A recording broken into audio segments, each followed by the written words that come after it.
Thank you very much, and thank you all for coming. The election last night does mark a big turning point in a long journey, and I know hopes were high that reaching the summit would lead to the goal. However, it's clear that more mountains must be climbed before we can fix Washoe schools. Leave the emotion and the disappointment on the side of the trail, as we have to pass through this difficult place before the solution is found. I'd like to recognize the efforts of Paul Dugan, Mark Stan and his team, the Washoe County School Board, and the members of the SB 154 committee. All of you moved the issue forward a great distance.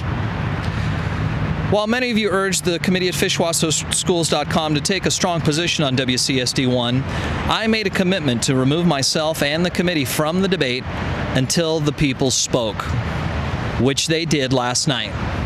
In fact, with the exception of a few people who wrote the arguments in the sample ballot, there was no organized opposition to WCSD1 of any kind, because I looked for it. Regardless, the responsibility to fix Washoe schools did not end when the polls closed. This was not a message from the voters to leave the schools in their current condition. The message was for the district to find a way to get the job done with the tax revenues that are currently in place. Now, this morning, the question why is sure to come up, and I can only offer you my unscientific observations. There were some problems with the question, which will need to be corrected before public support can be achieved. And there's been a lot of speculation that somehow the district mismanaged their money or don't take care of the facilities they have. That's not true.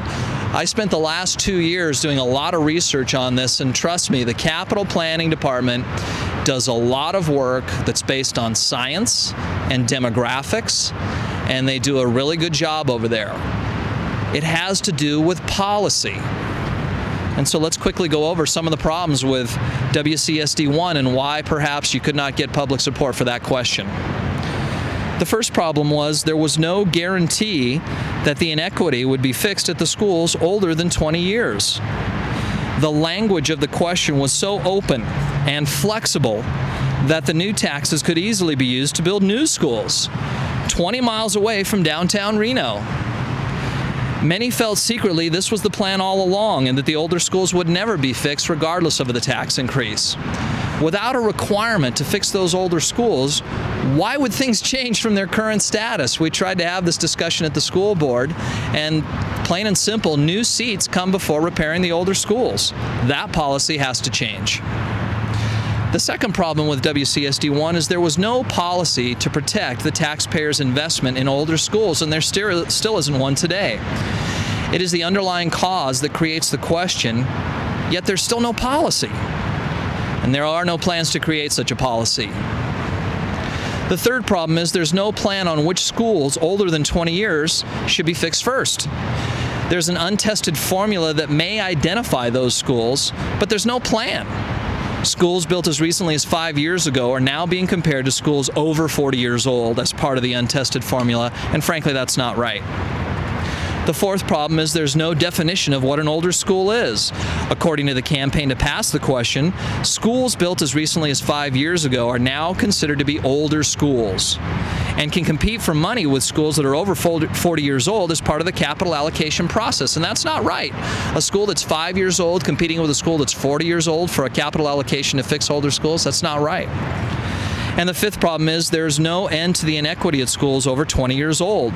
At the current rate of revitalization, the job would be completed in the year 2069, based on one school per year. There have been statements that this process will take less than 5 years. However, there's no public plan or capital allocation that exists at this time.